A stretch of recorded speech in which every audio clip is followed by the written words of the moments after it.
the "I didn't realize you liked me that way" deal. Because it's one thing to receive McDonald's, but an entirely other thing to know that they woke up early to face the world and bring you McDonald's breakfast still hot in the bag. Appreciate you.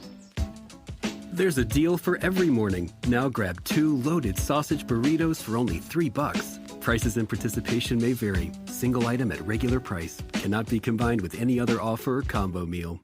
Ba-da-ba-ba-ba. Due to the themes of this podcast, listener discretion is advised. Lock your doors, close the blinds, change your passwords. This is Secrets and Spies.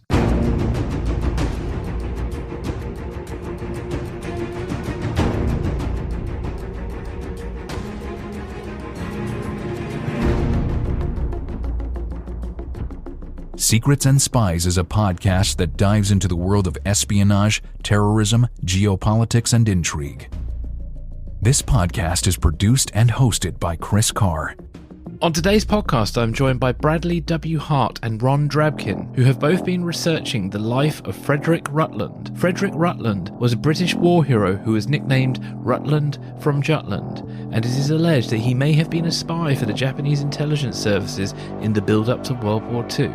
Stay tuned to find out more. If you're enjoying this podcast, you can support it in a few ways. First of all, please do leave a review on your podcast app. All reviews help us gain more listeners as it raises the awareness of the podcast. I don't know if you know, but all podcast apps are algorithm based, and the more interaction a show gets, the more listeners it attracts. You can also become a friend of the podcast through Patreon. For £3 a month, you can become a Patreon subscriber and directly support the show. You'll get a free copy of my film, The Dry Cleaner. Also, you can join us on Twitter. You can directly interact with me by going to @SecretsAndSpies. And lastly, you can watch my short spy film, The Dry Cleaner, which was my first attempt at original spy fiction. It's now available on Amazon Prime and Apple TV. It comes in, I think, around about $2.99. So, without further ado, let's get going.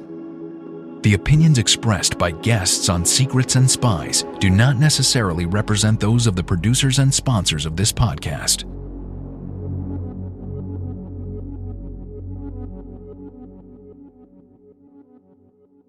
Bradley and Ron, welcome to the podcast. Great to be here. Thanks for having us. Good morning. Good morning. Can you just tell us a little bit about yourself? So we'll start with Bradley, who was on our show, a good couple of years ago now, talk about Hitler's American friends. I know it's great to be back, Chris. Always enjoy being on the podcast and got a lot of great listener feedback, actually, after the last episode. So hoping to get some from this one as well. But yes, I'm an associate professor at California State University, Fresno. A few years ago, I wrote a book entitled Hitler's American Friends, sort of looking at the American fascist movement in the 1930s.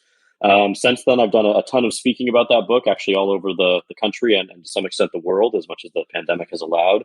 So it's been a really fantastic experience. And Ron was actually one of my readers on that book who reached out with some research ideas. And since then, we've been collaborating on a slightly different form of research, but I think something equally fascinating and I would say even more overlooked in existing history. So it's been a great project. Excellent.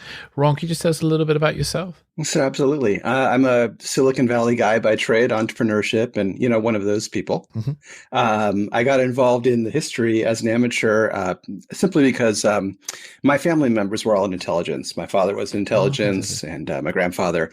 And when I was looking into that, I contacted Bradley with some historical artifacts I found.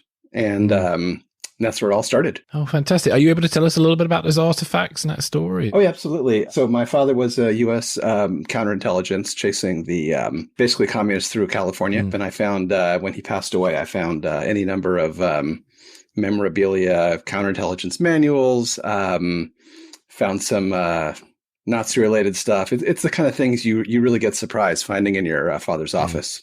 Yeah. Oh, wow. And did you know about his background before finding those things? The way it was done, not as much. Well, he mentioned that he was in intelligence, but he never talked about the actual missions. He would talk about the training classes or the historical background or meeting Kerensky, that kind of thing, but never about the actual missions. Yeah. Okay. So it wasn't a complete shock then. It wasn't that you suddenly find out your dad's James Bond or something. Right. Only a minor one. That's fantastic. Well, you both have been researching Japanese naval intelligence sort of during the 1920s through to World War II, and in particular a British World War I naval hero called Fredrick Rutland, or otherwise known as Rutland from Jutland, and he became an asset for Japanese intelligence. So can you talk to us a little bit about Fredrick Rutland and kind of give us an overview of his life? Yeah, so he was apparently extremely famous after the Battle of Jutland. He was an enlisted man, son of a day laborer, who sort of passed the test to become an officer in the British Navy, which apparently was quite challenging to do. Very talented guy. Mm-hmm. And at Jutland, he did what had never been done before, meaning he flew a plane off of a ship in battle. It was a seaplane, winched overboard, flew over the German fleet under fire, and then returned to the ship. So it was basically the first ship-based naval aviation. Yeah. Did they used to use that for spotting before radar? Yes, that's right. Yeah, because I think quite a few warships had these little planes that were attached to them that they could sort of fire off a catapult, I think. Yeah, it seemed rather terrifying to be... There's a picture of him flying off the turret of the HMS Repulse, which is on a 20-foot platform, piece of wood. Must have been absolutely terrifying. I bet. And what happened to him sort of after World War I? Well, when the Royal Air Force was created, he moved from the Navy to the Royal Air Force. And as the war was winding up, he didn't do so well in the promotion sweepstakes after the war. I think he was a little, apparently a little bit of a difficult personality. And he had a couple other issues. He was having affairs with fellow officers' wives, things that were not conducive to being promoted in the new post-World War I Royal Air Force. Yeah. As a famous fellow, he was approached by an attaché from the Japanese embassy in London to discuss about their new naval plans, and he was offered a job. MI5 was watching the entire time. Having broken the Japanese codes, they knew what was going on. But there was a lot of other Britishers in Japan at the time. There was a fellow named Lord Semple, who later became an asset.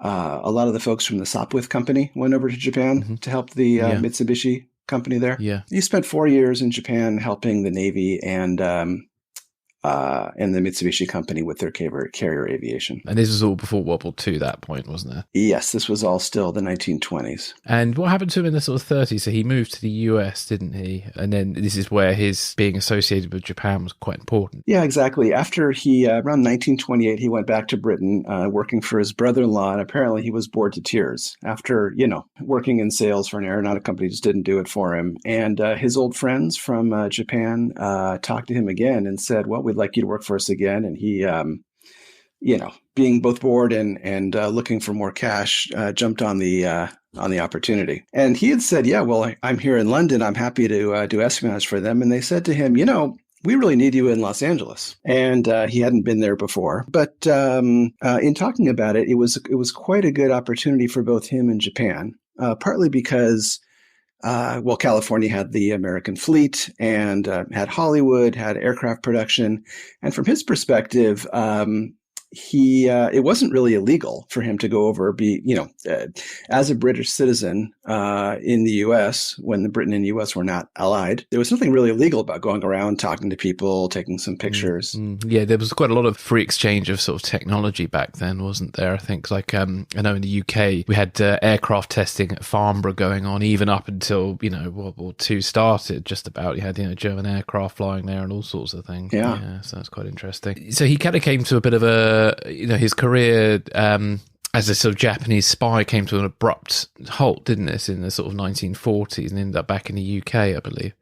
Yeah, around in the middle of 1941, when the U.S. was waking up to the Japanese threat, both intelligence and otherwise, the Japanese were very incautious spies. They kind of left a trail everywhere they went. A bunch of them were all arrested.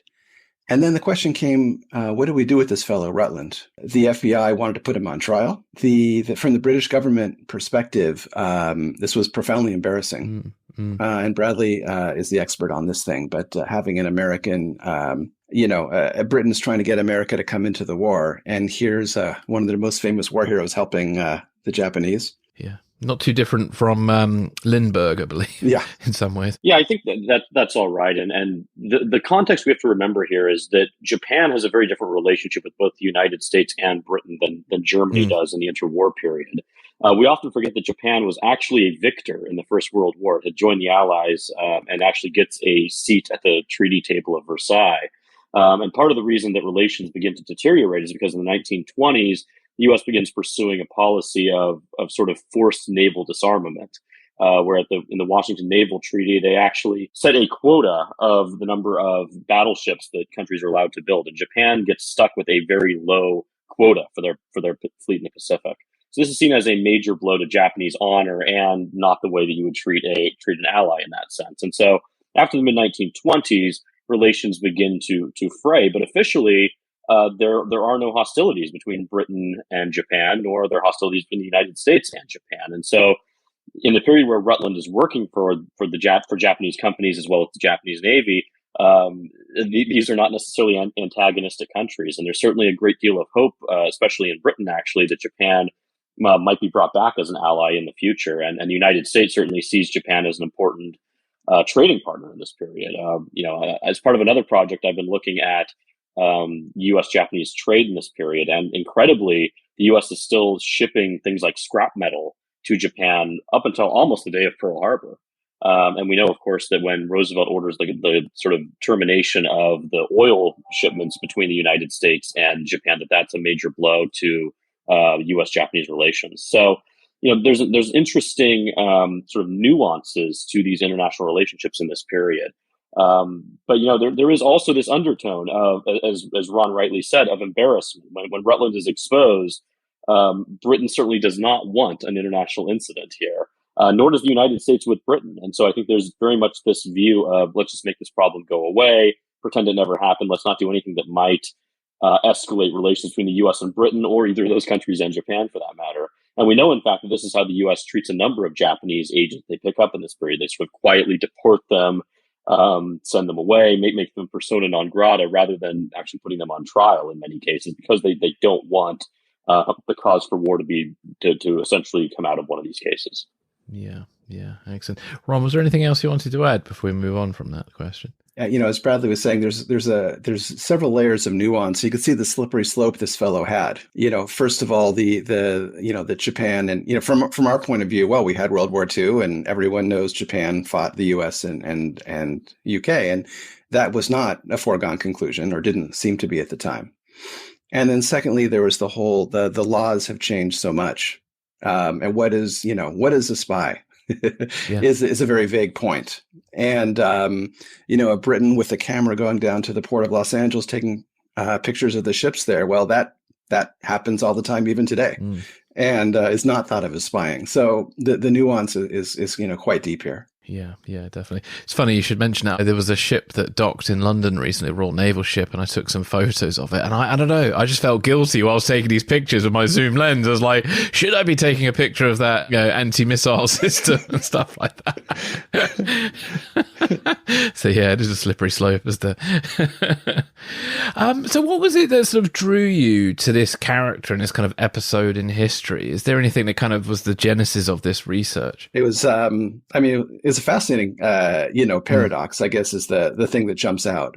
That Britain's most famous aviator from World War I would be working for the other side. The other things that jumped out is he was living in a house in Hollywood if you look on the line today, that house is worth $11 million.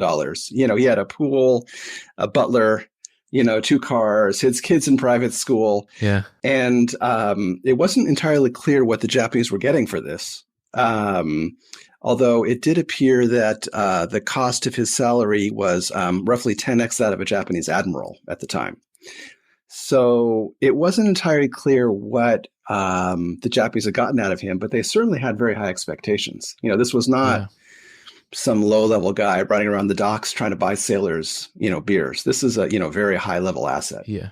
What were the Japanese Navy trying to accomplish then by hiring British VIPs as assets in these pre-war years? And why would they, send Rutland to live in Hollywood in particular? Especially as I think San Diego is like a bigger naval port, isn't it? Yeah. Some of these things are still a little unclear. You read the Japanese sources and they're slightly unclear. But, the U.S. Pacific Fleet was in Long Beach, the port of Los Angeles, until actually just before Pearl Harbor. Okay, yeah. And the other thing was Los Angeles had over half the aircraft production of the U.S. Ah, okay, yeah. Yeah, so were they, because he was operating on quite a few levels. I was going to actually ask you about sort of like what his sort of trade craft was. How was he, what was his sort of mission per se, and how was he kind of going about kind of getting information for the Japanese? He could operate at such a high level, such an executive level that he has this $11 million house, today's value in Hollywood. He can invite some admirals over, some titans of industry. Talk about, when I was in the Royal Air Force and we were flying planes off the decks, we did this. What are you guys doing?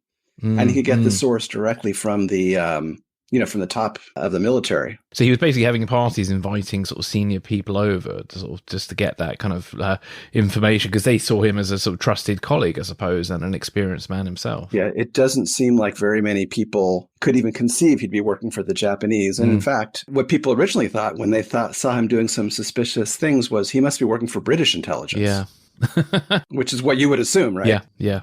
Yeah, it's true. Bradley, is there anything you want to add to that? Well, I think the other nuance about the Los Angeles question is quite interesting, because one of the things we discovered in writing this, and Ron can correct my memory here, but the Japanese actually asked him at one point to move to San Francisco, because of course San Francisco is where the fleet is literally sailing out under the Golden Gate Bridge. And so with that prime position, you could actually count the number of destroyers entering the Pacific, for instance, at least from that port. And Rutland says no. He actually tells his Japanese handlers that he needs to stay based in the Los Angeles area, because that's the only way that he will maintain his levels of access to information. So you could read that a couple of ways, potentially. I mean, you could read that Rutland's enjoying a larger-than-life lifestyle in Hollywood, and very much enjoying this very large salary that he is receiving, presumably tax-free. But also you could read into that he's perhaps right, that had he gone to San Francisco, he wouldn't have enjoyed that same level of cachet that he had built up over the course of years.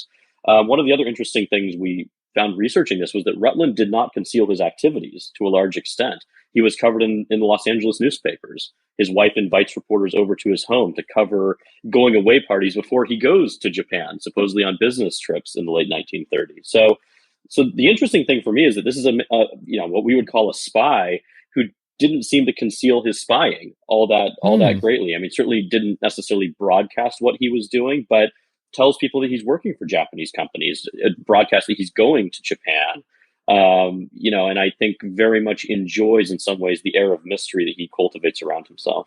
Yeah, I think it's interesting that there's the two layers of espionage the Japanese are doing. There's the very tactical kinds of things. Let's go steal some plans from this aircraft factory, or let's go, go monitor the fleet as we're sailing around. And this is at a very, very executive level. And he wasn't just dealing with top level people either, was he? He was, if I remember correctly from reading, he was dealing with people around the sort of docks themselves and things like that. Is that correct? He was, but I think he was doing that simply because my take on it, Bradley, is he was just bored, right? The guy didn't sit still. He liked excitement. There wasn't a lot of value in him, snooping around the docks. Anyone can take pictures from the docks, really. Well, I think it might also be to some extent that he needs something to show the Japanese to continue this sort of gravy train, right? I mean, it's one thing to send reports that you've talked to an aircraft executive, and that might be more valuable intelligence, but sending some photos along with it sort of, I think, ups the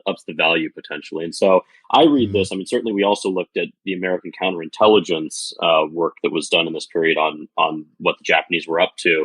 And there is some information that's contained in the sort of intercepts that the U.S. Navy decodes in this period of information that probably came from Rutland, although they don't identify the source. So things like the number of aircraft being produced at these plants, information that likely came from aircraft executives. So he's feeding them valuable intelligence. But I think a lot of this game, to my read, is simply keeping the gravy train rolling. Yeah. Yeah, that makes sense.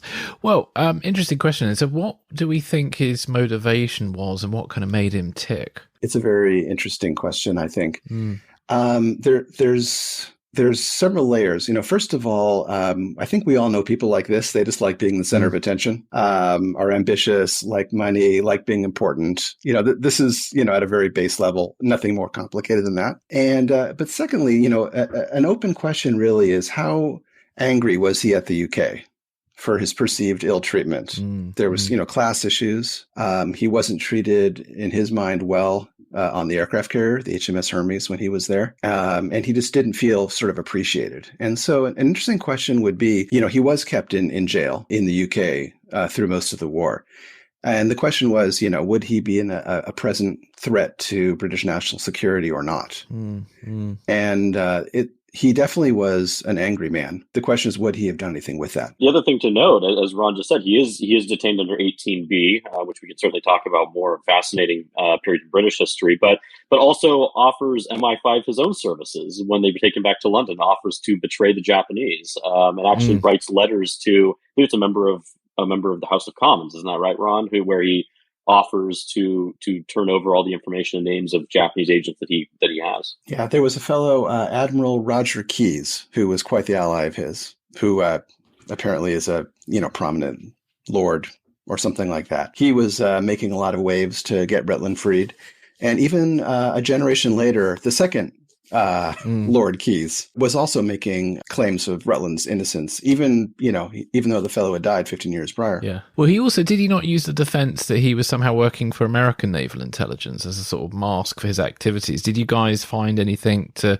support that at all? We found a smoking gun on that. In files that the FBI had declassified just a few years ago. Yeah, he was working for U.S. Naval Intelligence. And that was part of his defense when he got sent back to Britain. He was like, well, I mean, not only was it not illegal for me to be helping the Japanese, but as soon as I found out things were getting bad, I went and helped the Americans. And the only reason I didn't tell the British about this was because, well, I was in America. And what do you, and does that hold water with you guys, do you think? I mean, what do you think was he just wanting to get paid by everybody? Was he one of those people? Could he have been also working for the Russians for all we know? I don't know. Who else needs information? I think it's a little bit of both. He certainly was happy to take money from anyone. That's not a question. But I think there's some self-preservation here as well. As the U.S. and British relationships with Japan got worse and worse, he's kind of stuck. Yeah, sort of hedging his bets a little bit. Yep.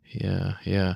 Well, before we move on, Bradley, is there anything else you want to add there? No, I think, this is a great conversation and just sort of underscores the nuance of this figure and this period of time. When we ask the question of, is he a spy? Is he a double agent? Is he a man who's simply putting his loyalties on the line for hire? I think the fact that even today, with all of the documents that Ron and I have seen, we don't have 100% clarity on that, just shows how complicated this case was and how complicated this time was. Again, we have to remember that only some of these activities might have been illegal, and much of this might well have been, well within the bounds and rights of someone to do. We're not talking about countries that are at war in this period, nor are we talking about countries that are even allied. We talk about Britain and the United States. And this is why the FBI found it very difficult to kind of build a case against him, wasn't it? And he ended up did he get deported back to Britain, or did he just go back to Britain and was arrested? I was a bit unclear on that. It is very unclear. A lot of this stuff being embarrassing for both Britain and the U.S.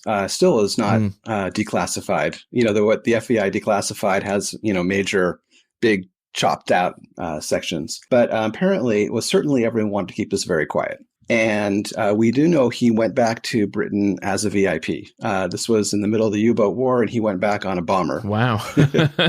Which was apparently not a ticket you could easily get. What we believe happened was the FBI, in their notes to MI5, said someone hand wrote on the notes, "We have enough evidence to hang this guy." And there's a note from the British MI5 people saying, "We think they're joking here." Okay. But that's the level of misunderstanding and lack of communication. So what we believe happened is two folks from the British Embassy went to talk to him and said, "Look, this is a very untenable situation. This is very, embarrassing and potentially damaging to British national security. We need you to go home." Now, the question is, did they lead him on a little bit? Did they say, we need you at home? Because he certainly showed up in Britain he had meetings with MI5, with the Air Ministry, with a couple of the airline manufacturers, all offering his services. Yeah. And it came pretty quickly. They were not going to employ him, and he was non-employable. Kind of giving him the rope to hang himself with, almost, so to speak. It did seem that way, yeah. Oh, interesting. Hey, Bradley, is there anything you want to add on his time in Britain, or this 18B charge? Yeah, well, I think what's interesting as well is we found a document actually recently declassified from the FBI indicating that in the 1960s, there was actually an inquiry from a journalist about the Rutland case, to which the FBI conducts a brief internal inquiry as to what had happened, with an eye towards trying to assess whether FBI agents had actually kidnapped Rutland. And they sort of conclude that they probably didn't kidnap him. But even in the 1960s, there wasn't clarity on what exactly had happened. So whether or not there are more documents out there that remain to be declassified on this is a little bit unclear too. But I think the fact that even the FBI didn't seem to know the answer to that question relatively near to the actual time it had taken place just indicates how complicated this was. Yeah, we talk about the U.S. and British intelligence here. The U.S. intelligence, as we hinted at earlier, was not on the same page as well. So the U.S. had a Naval Intelligence group, and they had the FBI, and both were involved. He was apparently working for the Naval Intelligence, and there's a little more than a little bit of a dust up between Navy and the FBI here as well. So you have the Navy saying, this is our guy. You have the FBI saying, we want to hang this guy. And we have the U.S. State Department saying, look, we got to just keep this quiet. We do not want a trial. So it's someone said it was like a zoo with people coming in from different organizations with different opinions. That does make the perfect cover, though, doesn't it? It does make it very hard to really know what to do with him, doesn't it? Yes. Yeah, especially in Britain, he's considered as a kind of war hero. So it's like hanging if the Americans were to hang him, it would be quite a possible diplomatic problem. Yeah. If you're struggling with alcohol or drugs, Recovery Centers of America can help. The holidays are over, the new year is here, and the time to act is now. Expert private care at Recovery Centers of America will get you on the road to recovery today. At our award-winning and fully accredited treatment centers on the Eastern Shore and in Southern Maryland, you will be treated with compassion, dignity, and respect by our dedicated team of professionals. You will also benefit from specialized programs, 24-hour medical care, and the comfort of our outstanding facilities. Let us help you. We will answer your call 24/7 and can get you into treatment as soon as today. If outpatient care is right for you, you can receive a same-day assessment and attend therapy in person or virtually. And because we accept most private insurance plans, you get premium care without the premium price. Don't wait. Start your new year. Start your new life today. Call 1-888-RECOVERY now. That's 1-888-RECOVERY. So there's also a debate about Rutland's activities may have led to the justification of the internment of Japanese citizens in America and Australia. Is there anything you can tell us about that? I think I'll reject that one pretty strongly. Obviously that was a travesty and a blot on the honor of the United States to do that. But I mean, fundamentally, this was covered up. Like nobody really knew about it. So to use that as a justification, I mean, trust me, there was plenty of other things going on that were causing this. Bradley, what do you think? No, I think that's right. I mean, that has been discussed in some of the literature. We didn't find a lot of evidence for that. We also, interestingly, didn't find a great deal of evidence that the Rutland case was even widely discussed within the U.S. government. I mean, and that's why I think we reject that assertion, at least at the present time. But I think this was kept so quiet because really this was such diplomatic dynamite that they really didn't want to discuss this even within the confines of the U.S. government. And if you look at the documentation surrounding Japanese internment, I mean, from the documents I've looked at, I mean, this never really came up. I mean, there were a host of other discussions that were deeply rooted in longstanding prejudices and racism on the West Coast and other aspects of the international situation at that point and people's perceptions of them. But I don't think the Rutland case featured heavily in people's minds. Yeah, no, fair enough. Is there any inkling that you've seen about kind of what kind of information, is there any significant information he has given to the Japanese that you've got kind of like, you've seen documents that sort of are definitive about that? Was he really a good spy, or is he just one of these people who is just sort of, he's too enigmatic to really know what damage he did? There's we did find some Japanese diaries from the Japanese, heads of intelligence, and they don't think he was actually hugely helpful. There are cases where, he did obviously learn quite a bit about U.S. aircraft. We had folks from Mitsubishi coming over to Los Angeles to meet with him in 1939. He obviously gave them some decent information, but not a huge amount. But backing up, originally his goal or his stated mission was to be a sleeper. Oh, okay. He didn't execute to this. The idea would be that if the U.S. and Japan went to war, the Japanese spies would all obviously be gone. But having a Britain in Los Angeles, well, he could still be there. And so obviously being deported before the war started, he didn't achieve that goal. Yeah. So he could have done a lot more damage then by staying if he had. Yeah. No, it's interesting. So do you think the Japanese made an error in relying too heavily on him in the pre-war years, do you think? I think it's definitely a fair statement. Yeah. And they didn't have many other assets other than him? Or? At his level, no. They didn't have a huge budget. He was sucking up a large amount of it. I think it's fair to say they do rely overly on Rutland's ability to gather intelligence. Again, as we've said, it's tough to see what he's really giving them, but it's presumably was information that they thought was going to be of high value. But the other fascinating thing, I think, is that from the research that we've done, the Japanese have a very strange perception of the international situation when they're relying on Rutland. So the initial plan for the outbreak of war is that Rutland would decamp and head to Canada and report to a Japanese consulate there, which of course presupposes that if the United States and Japan are at war, then the British Empire and Japan are not, that they would continue freely operating within the British Empire. So that's a misassumption, number one. And then the second assumption they pivot to is that Rutland should be reporting to Mexico, and that Mexico could potentially become a safe harbor for Japanese intelligence after the outbreak of war, which completely misreads the Mexican government's intentions. The idea that Mexico would allow itself to become a safe harbor for a country at war with the U.S. is an interesting misreading, and perhaps one based upon another famous episode in intelligence history, which is the Zimmerman Note in the First World War. Of course, this idea that perhaps Japan could enter the First World War on the side of the Central Powers. And so it almost seems that Japan Japanese intelligence, we should say, is a very interesting perception of what the outbreak of war might look like, none of which actually comes true. So it's kind of interesting to imagine how all of their assumptions essentially fall apart. Rutland's removed from the scene. The British Empire and Japan are at war. Mexico essentially sides with the United States rather than allow Axis powers to obtain a foothold there. Essentially, all of these plans by the Japanese Naval Intelligence Corps fall apart. Yeah, I think that's maybe perhaps the biggest legacy, which was not his presence, but his removal. So, as we know, Pearl Harbor happened. At which was obviously a big intelligence success for the Japanese, but it was probably their last one. Okay, so after Pearl Harbor, they needed to know what's going on the West Coast. How many ships are being shipped out? How many troops are being shipped out? What are the capabilities of new airplanes? All these things. And they're essentially blind because their assets are no longer in place. And there's some interesting stories about a Spanish consulate doing work for the Japanese and going around. And, there's the famous movie For Whom the Bell Tolls, set in Spain. Oh, yes. Yeah. And that was filmed in 1942. And then the Spanish government sent people to observe the filming for its historical accuracy.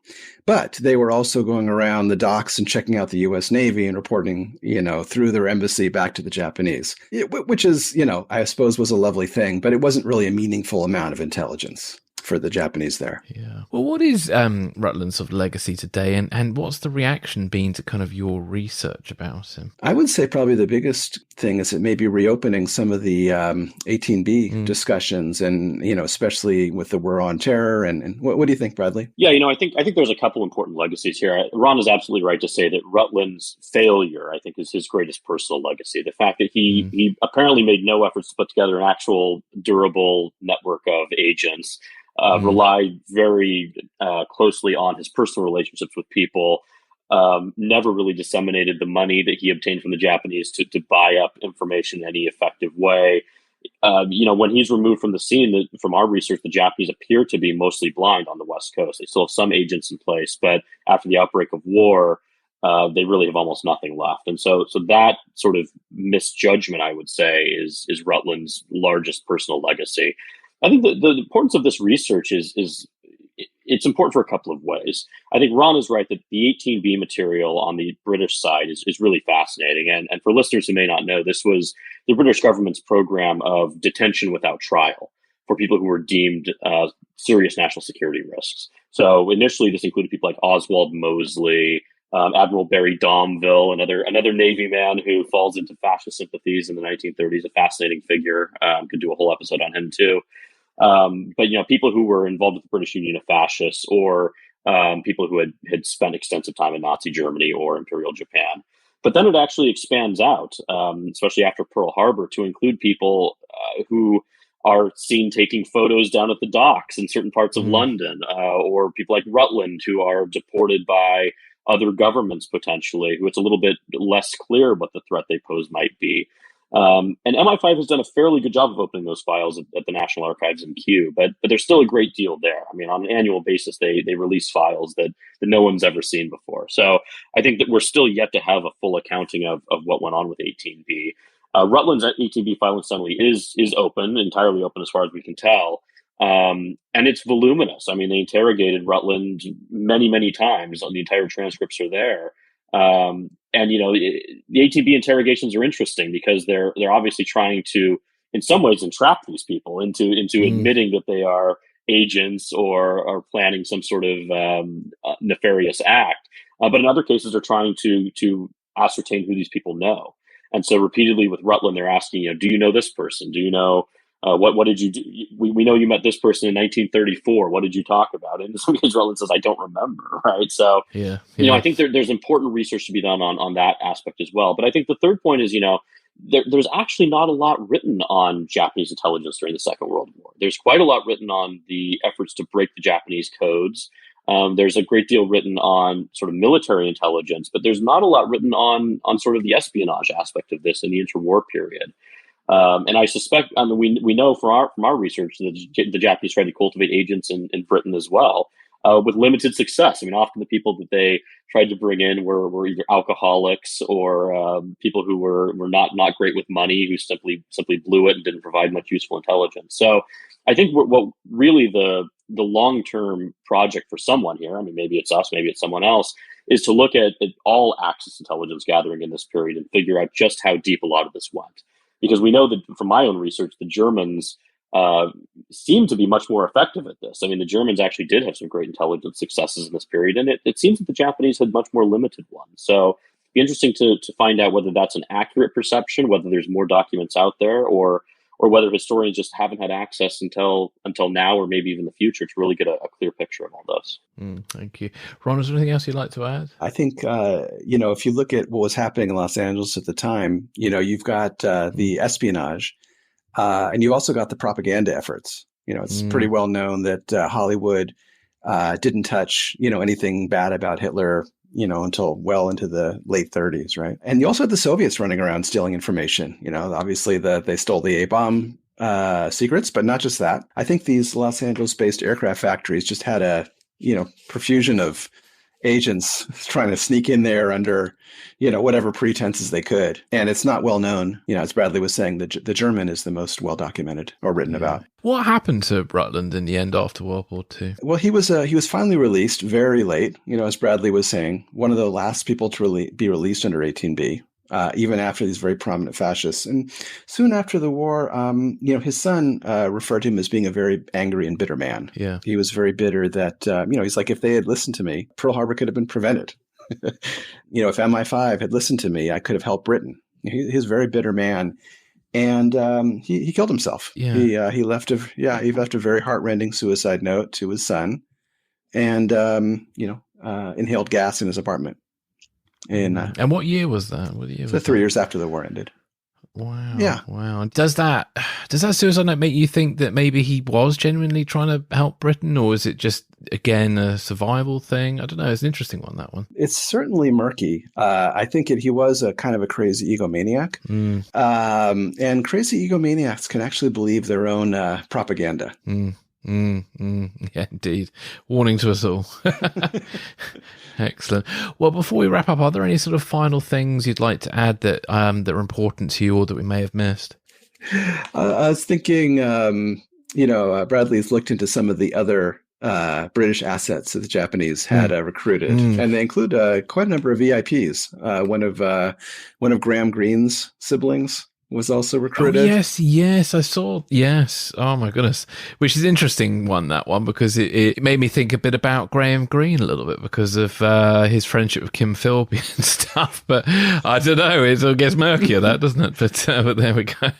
Any other figures that popped out at all? The other one that pops up in this story is another Briton, Charlie Chaplin. Ah, okay. Yeah. Yeah. One of Rutland's associates in the espionage was a Japanese fellow that was Chaplin's butler for a long time. And I think there's more to be studied on Chaplin's role. And, we all know that Chaplin was deported from the U.S. His passport was taken away. He liked young girls, and he was a communist. And just where that all lies is definitely worthy of further research. It's an interesting one, that one, is it? Because he was very anti-Hitler, wasn't he? So in that time, to get a butler to spy on you, somebody must have thought he was worth it. That's quite interesting. Yep. Yeah. Bradley, is there anything else you wanted to add there? After finishing this project, I was sort of thinking about Graham Greene as well, but in a slightly different way. I was thinking about Graham Greene's Our Man in Havana, which is a great satirical novel if listeners haven't read it. But I sort of pictured Rutland as Our Man in Havana for the Japanese. I mean, the plot of that book is that you have a spy, British spy in this case, who wants to find useful information to sell back to his handlers in London. So he's a vacuum cleaner salesman. So he starts sketching vacuum cleaner parts as sort of missiles or missile parts, and gives this back to presumably MI6, and they sort of think, perhaps this looks like a vacuum cleaner, but the internal bureaucracy wants him to be such a valuable agent. They continue to officially believe him and send him more and more resources. And so I think it's interesting, whether Graham Greene himself was aware of the Rutland case and somehow based it on that. Graham Greene, of course, was in MI6 during the war. I think that there's an interesting sort of parallel there, if inadvertently. But, I think this is an important area of research. I think there's much more to be discovered here. Since the onset of the pandemic, we have seen more and more archival material being digitized, which is essential for historians. And we've seen a great deal of material being declassified. I mean, some of the material we used for this article and for this research was only declassified when we applied for it to be declassified. And Ron has done a really great job at working with various government agencies to get this material opened up. But there's a lot more out there. I mean, this is why I love studying 20th century history, especially 20th century intelligence history, because literally no one has been able to tell these stories until now. So for all the listeners out there, stay tuned. There's a lot more to come. Oh, fantastic. Well, thank you so much, both of you. Where can listeners sort of find out more about your research and what you guys are working on, and how can they connect with you? We have published an academic paper on this, which, we think is relatively readable. For an academic paper called Agent Shinkawa, and we have some new information that'll be coming out soon. Fantastic. There will be a book at some point. Yeah, actually, for an academic paper, it was quite a smooth read. I've read a few academic papers on intelligence that are nowhere near as enjoyable as that one was. So, Bradley, where can listeners sort of connect with you and keep an eye out for future projects and stuff? Yeah, I'll also mention the academic paper is actually open access, so available for anyone to read. It's not paywalled, so I encourage everyone to check it out. As Ron said, its main title is Agent Shinkawa, which was the code name for Rutland. But I can always be reached through my university website. I also have my author website, which is bradleywhart.com. I certainly encourage any listeners to reach out. A number of listeners reached out after the last time I was on the show. So would love to hear from anyone who's interested in this topic or might have anything to offer on it. And as Ron said, keep an eye out. There's a lot more to come. Excellent. Well, thank you very much for both of you for joining me today. Thank you, Chris. Thanks, Chris. Great to be here.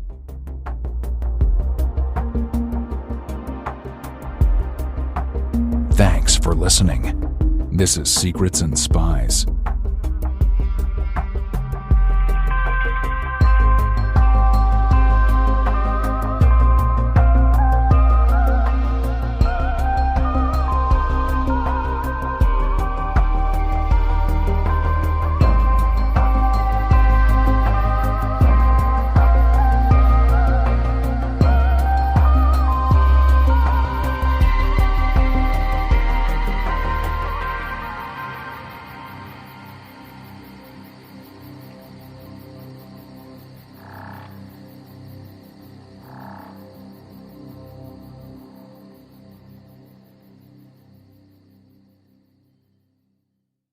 Welcome to Brixton University. From the creators of All American. Well, if it ain't Simone Hicks. Juggling, school, tennis. It's your journey. What if I made the wrong choice coming to college here? You do you. You are looking at the new face of HBCU baseball. What if I'm not good enough? Basically, you're scared every damn day, bro. The series premiere. Never let anything keep you from your dream. All American Homecoming. Tonight on the CW. Tonight at 9, only on DCW 50, Washington CW.